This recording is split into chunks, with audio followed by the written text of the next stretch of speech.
திருச்சிற்றம்பலம். அனைவருக்கும் அன்பான இனிய வணக்கங்கள் பல.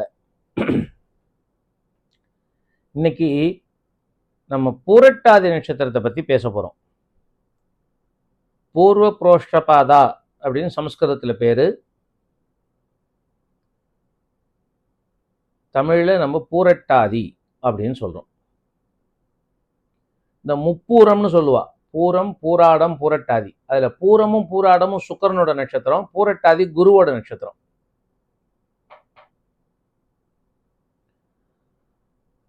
அதனால இந்த முப்பூரம் அப்படிங்கிற விஷயம் ஒரு லாஜிக்கா சரியா வரல, அது ஒரே அணியில இல்லை. ஆனா பெரிய வருஷாதி நூல்னு ஒரு புஸ்தகத்துல இந்த முப்பூரம்ங்கிற ஒரு வார்த்தையை யூஸ் பண்ணியிருக்கா.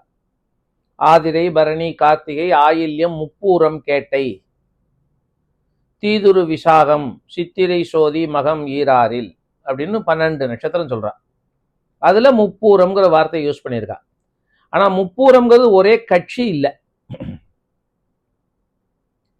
பூரம், பரணி, பூரம் அது ரெண்டும் சுக்கிரனோட நட்சத்திரம். பூரட்டாதி அதுக்கு டைரக்ட் ஆப்போசிட் குருவோட நட்சத்திரம். அது மாதிரி உத்திரம், உத்திரட்டாதி அதுல பார்த்தீங்கன்னா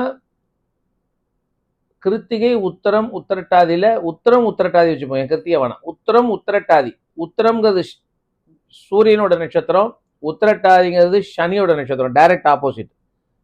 பேர் ஒரே மாதிரி இருக்கு. உத்திராடம், உத்திரம், உத்திராடம், உத்திரட்டாதி. இந்த 3 உத்திரம் வருது பாருங்க. அதுல உத்திரம், உத்திராடம், உத்திரட்டாதி. இதுல உத்திரமும் உத்திராடமும் சூரியனோட நட்சத்திரம், உத்திரட்டாதி சனி, டைரக்ட் ஆப்போசிட். இந்த 3 ஒரே கட்சி இல்ல, பேரு பார்க்கறது ஒரே மாதிரி இருக்கும். அது முப்பூரம்ங்கிற மாதிரி இது உத்திரம் அப்படின்லாம் அதுக்கெல்லாம் பேர் இல்லை, வழக்கத்துல வந்திருக்கு, அவ்வளவுதான். சரி, இந்த பூரட்டாதி நட்சத்திரம் இதுல 1, 2, 3 பாதம் பிறந்தவாளுக்கு கும்பராசியா வரும், 4ஆம் பாதத்துல பிறந்தவாளுக்கு மீன ராசி வரும். எந்த ராசியில பிறந்திருந்தாலும் சரியாவா அவ என்ன பண்ணணும், அந்த பூரட்டாதி நட்சத்திரத்துக்கு தேவதை யாரு, அவ எப்படி பிரார்த்தனை பண்ணணும் அப்படிங்கிறத பத்தி நம்ம இன்னைக்கு பார்க்க போறோம். அதுல பூரட்டாதி நட்சத்திரத்துக்கு தேவதை யாரு, வேதம் என்ன சொல்றதுன்னு பார்ப்போம். அஜயேக பாதுதகாத் புரஸ்தாத் விஸ்வாபூதானி பிரதிமோதமானஹா அப்படின்னு வேதம் சொல்றது. அஜயேக பாதர் ரொம்ப புதுசா இருக்கும் பல பேருக்கு. சில பேருக்கு கேட்டு பார்த்த இந்த பேரை, பல பேருக்கு இது ரொம்ப புதுசா இருக்கும். ஏகாதச ருத்ரால்னு சொன்னோம் இல்லையோ, அதித்தி தேவிக்கும் கஷ்யபருக்கும் துவாதச ஆதித்யாள், ஏகாதச ருத்ராள், அட்ட வசுக்கள், அஸ்வினி சகோதரால் 2 பேர், மொத்தம் 33 பேர். அதுல ஏகாதச ருத்ராள் அப்படின்னு 11 ருத்ரர்கள் பிறந்தாலோ இல்லையோ, அதுல 3வது நபர் அஹிர்புத்னி, அதுல 7வது நபரும் என்னமோ அஜயேகபாதர்.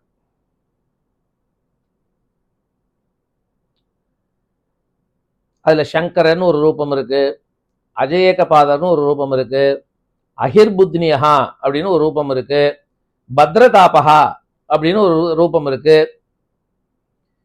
இப்படி 11 ருத்ராள். இந்த 11 ருத்ராளுக்கும் தலைவன் தான் நாம சிவன் கோயில சிவலிங்க ரூபத்துல ஒரு ருத்ரன் பேர் வச்சு சுவாமி தரிசனம் பண்றோம், ஈஸ்வரனை. அவர் இந்த 11 பேர்ல ஒருத்தர் அவர் இல்ல. இந்த 11 பேரான இந்த ஏகாதச ருத்ராள் அப்படிங்கிற இந்த கணத்துக்கு ஹெட் அவர். சரி, அதுல இந்த பூரட்டாதி நட்சத்திரத்துல பிறந்தவாளுக்கு சுவாமி அஜயேகபாதர். ஒத்த கால்ல நிற்பார் சுவாமி. ஒரே ஒரு கால் தான் இருக்கும், 2 கால்ல ஒரு காலை தூக்கிண்டு ஒரு காலை கீழே வச்சுட்டு இல்ல, ஒரே ஒரு கால் தான் இருக்கும். பாருங்க, ஒரு போட்டோ காட்டுறேன் பாருங்க. இவர் தான் அஜயேகபாதர். ஒரே ஒரு கால் தான் இருக்கு, ஜூம் பண்ணி பார்த்துக்கோங்க.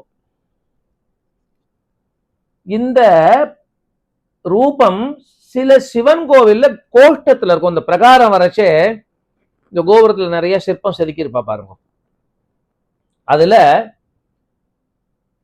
இந்த ரூபத்தை செதுக்கியிருப்பா. சுவாமி ஒத்த கால்ல தான் நிற்பார். அவருக்கு ஒரே ஒரு கால் தான் ஈஸ்வரனுக்கு. வலது பக்கம் பிரம்மாவும் இடது பக்கம் விஷ்ணுவுமா இருப்பா. திரிசூலம் மாதிரி இருக்கும் பாக்குறதுக்கு. இடுப்புக்கு மேல நடுப்புற ஈஸ்வர ரூபமோ, வலது பக்கம் பிரம்மா ரூபமோ, இடது பக்கம் விஷ்ணு ரூபமும் இருக்கும். இந்த 3 ரூபமும் சேர்ந்து ஒத்த காலில் நிற்கும். இந்த ரூபம் தான் இந்த சுவாமி. இவர் சாக்ஷாத் ஏகாதச ருத்ரால் அவதாரா இருக்கிறதுனால சர்வேஸ்வரன் உமா மகேஸ்வரனுடைய அம்சத்தை பொருந்தியவர், அம்சத்தை உடையவர். அந்த 11 ருத்ராலுக்கும் அது ஒரு ஸ்பெஷல். அவ அத்தனை பேருக்கும் சிவாம்சம் உண்டு.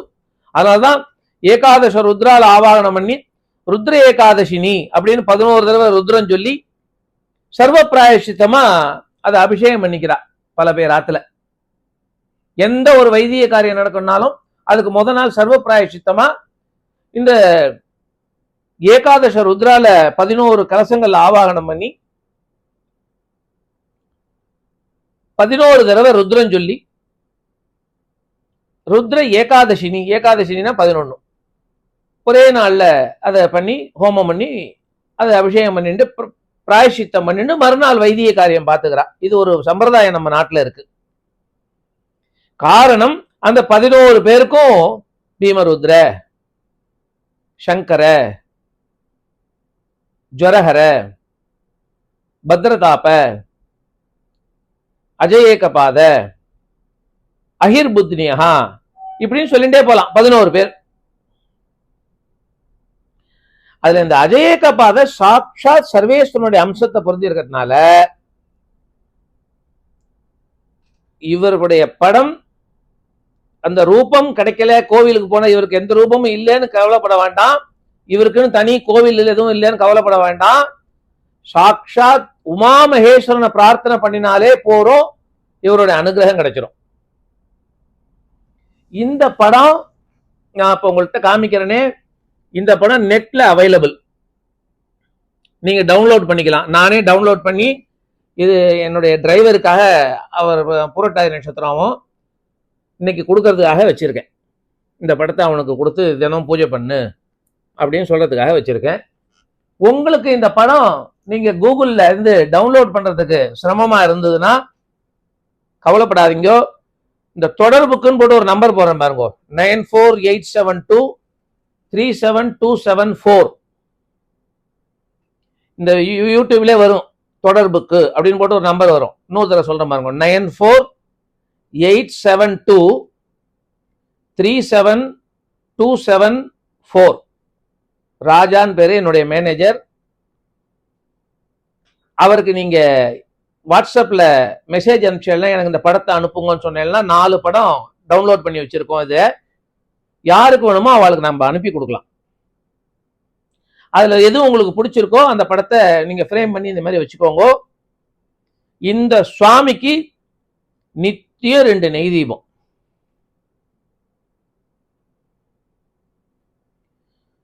இந்த சுவாமிக்கு நித்தியம் நெய் தீபம் போட்டு ஒரு நமஸ்காரம், அவ்வளவுதான். இவ்வளவுதான் பூஜை. அதுக்கு மேல விஸ்தாரமா பண்றதெல்லாம் உங்க இஷ்டம். இதுக்கு பிரமாணம் இருக்கான்னா, திருமூல திருமந்தத்துல முன்னை ஒப்பாயுள்ள மூவர்க்கும் மூத்தவன், தன்னை ஒப்பா ஒன்றுமில்லா தலைமகன், தன்னை அப்பா எண்ணில் அப்பனுமாயுளன், பொன்னை ஒப்பாகின்ற போதகத்தானே அப்படின்னு முன்னை ஒப்பாயுள்ள மூவர்க்கும் மூத்தவன். அப்போ 3 பேர் சமமா இருக்கா,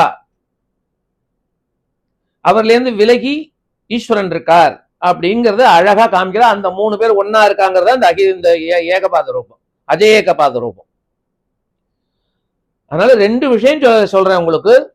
ஒரு விஷயம், இந்த படத்தை நெட்ல டவுன்லோட் பண்ணிக்கோங்க, இல்லைன்னா என்னுடைய மேனேஜருக்கு போன் பண்ணி கேட்டு வாங்கிக்கோங்க. ஃப்ரேம் பண்ணி வச்சுட்டு நித்தியம் 2 நெய் தீபம் போடுங்க. இது ஒரு வழி. இல்ல இதெல்லாம் வேணாம், நாம் மூலப்பண்டாரம் வழங்குகின்றான் வந்து முந்தும் என்ன ஈஸ்வரனுக்கே நேரா போற, அது ரொம்ப சந்தோஷம். ஏதாவது ஒரு சிவன் கோயிலுக்கு நித்தியம் போய் நமஸ்காரம் பண்ணுங்கோ, இல்லைன்னா ஆத்துல ஒரு சிவலிங்கம் அம்பாள் சமேதரா இருக்கக்கூடிய ஒரு படத்தை வச்சு 2 நெய் தீபம் போடுங்கோ, நமஸ்காரம் பண்ணுங்கோ, பூஜை முடிஞ்சுடும். இதை பண்ணினால் இந்த ஈஸ்வரனுடைய அனுகிரகம் இந்த பூரட்டாதி நட்சத்திரக்காரர்களுக்கு பரிபூர்ணமா கிடைக்கிறது. இந்த பூரட்டாதி நட்சத்திரத்துக்கு ஒரு எச்சரிக்கை தேவை. நான் பொதுவா பலன் சொல்றது இல்ல இந்த பதிவுகள்ல, ஆனா இந்த பூரட்டாதி நட்சத்திரம் மாதிரி ஒரு சில நட்சத்திரங்களுக்கு நான் சிலதை சொல்லிட்டு இருக்கேன். இந்த உத்தராஷாடாக கூட சொன்னேன், மூல நட்சத்திரத்துக்கு சொன்னேன், இனிமே 1-2 சொல்றேன். சிலதை நாம கொஞ்சம் எச்சரிக்கையா இருக்கிறதுக்கு அது ரொம்ப பயனுள்ளதா இருக்கும். பூரட்டாதி 1, பூரட்டாதி 2, பூரட்டாதி 3 முதல் 3 பாதத்துல பிறந்தவாளுக்கு கும்பராசியாவும், பூரட்டாதி 4ஆம் பாதத்துல பிறந்தவாளுக்கு மீனராசியும் இருக்கும். இதுல பூரட்டாதி 1ஆம் பாதம், பூரட்டாதி 2ஆம் பாதம், இந்த 2 பாதத்துல பிறந்தவாளுக்கு மட்டும் அவளுக்கு 7ஆம் பாவத்துல சுக்கிரன் வந்து உட்கார்ந்துடுறாரு. 7ஆம் பாவத்துல இருக்கிற பூர நட்சத்திரம் வந்து உட்கார்ந்துடுறது. இந்த பூரட்டாதி 1க்கும் பூரட்டாதி 2க்கும் நேர் கோடு போட்டெல்லாம் சிம்ம ராசியில இருக்கிற பூரத்தினுடைய பாதங்களை போய் அது தொடும். பூரட்டாதி 2ஆம் பாதத்தையும், பூரம் 2ஆம் பாதத்தையும், பூரம் 3ஆம் பாதத்தையும் தொடும். இந்த நட்சத்திரக்காரா மட்டும் கொஞ்சம் எச்சரிக்கையா இருக்கணும்.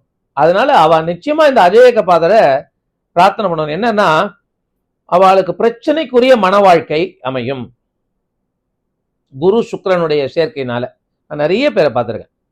நான் லைஃப்ல இது வரைக்கும் ஒரு 500 பேராவது குறைஞ்சபட்சம் பூரட்டாதி நட்சத்திரம் பிறந்தவாளை பார்த்துருப்பேன். அதுல இந்த 1ஆம் பாதம் 2ஆம் பாதத்துல பிறந்தவாளுக்கு இந்த ப்ராப்ளம் இருக்கு. அவளுக்கு மன வாழ்க்கையே பிரச்சனைக்குரியதா இருக்கும், திருமணம் பிரச்சனைக்குரியதா இருக்கும்.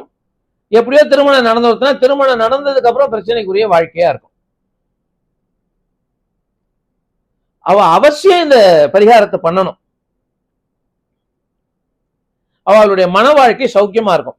என்ன காரணம் இதை பண்ணணும்னா, இன்னும் ஒரு விஷயம் சொல்றேன். கல்யாணத்துக்கு மிந்தி, வைதீக ரீதியான கல்யாணத்துக்கு மிந்தி கல்யாணம் பண்ணிக்க போற பொண்ணு கௌரி பூஜைன்னு ஒண்ணு பண்ணுவா. சமீபத்துல அந்த வழக்கம்லாம் குறைஞ்சு கொடுத்து மங்கள கௌரி பூஜைன்னு சொல்லுவா. அதுக்கு எதுக்காகனா, தம்பதி அப்படின்னா அது உமா மகேஸ்வரன் மாதிரி இருக்கணுமா. இன்னமும் மாத்வாள்ல அந்த சம்பிரதாயம் வச்சுட்டு இருக்கா. ஸ்மார்த்தாலையும் கொஞ்சம் நெஞ்ச பேர் ஒரு ஆத்து வழக்கம்னு சில பேர் வச்சுட்டு இருக்கா. மாத்வாள்ல இது கம்பல்சரியா வச்சுட்டு இருக்கா. கல்யாணம் பண்ணிக்கிறதுக்கு மிந்தி அந்த பொண்ணு மங்கள கௌரி பூஜை பண்ணுவா.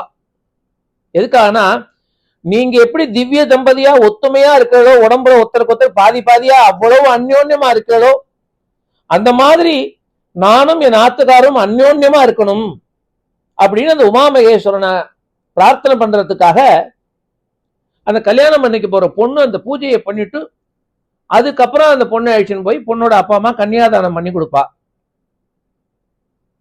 தம்பதியோடைய ஒற்றுமை வேணும்னா அது ஈஸ்வரனை பூஜை பண்ணினால் நடக்கும், உமா மகேஸ்வரனை பூஜை பண்ணினால் நடக்கும். நிறைய கோவில்ல பார்த்திருக்கலாம் நீங்க. அனைத்து எழுந்தநாதர் அப்படின்னு திருவாவடுதுறையில இருக்கா சுவாமி. அழகா அம்பாளை அணைச்சுன்னு இருப்பார். அனைத்து எழுந்தநாதர் திருவாவடுதுறையில இருக்கக்கூடிய உற்சவமூர்த்திக்கு பேர் அதுதான். மூலவர் மாசிலாமணி ஈஸ்வரர், உற்சவர் அனைத்து எழுந்தநாதர்.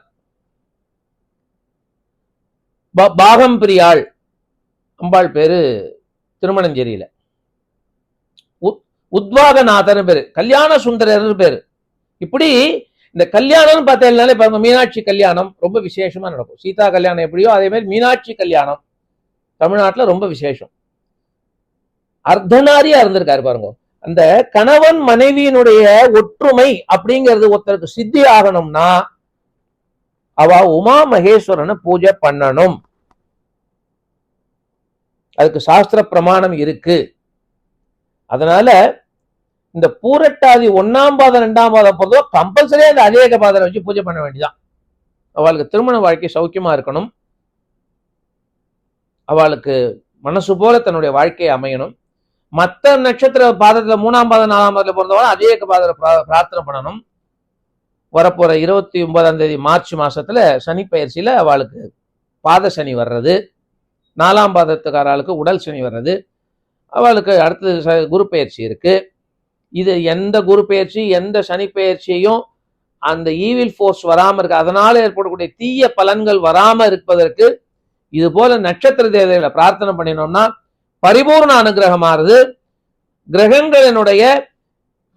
கிரகங்களினால ஏற்படக்கூடிய தீய விளைவுகளிலிருந்து முழுசா நிவாரணமாறுது. அஜய ஏகபாதரை பிரார்த்தனை பண்ணி பூரட்டாதி நட்சத்திரக்காரா சௌக்கியமா இருக்கணும், சந்தோஷமா இருக்கணும்னு எல்லாம் வல்ல ஒப்பிலாமுலை அம்மை சமேத மாசிலாமணி ஈஸ்வரனையும் சிவகாம சுந்தரி சமேத ஆனந்த நடராஜ ராஜமூர்த்தியும் பிரார்த்தனை செய்து கொள்கிறேன். திருச்சிற்றம்பலம். ஹரே கிருஷ்ணா.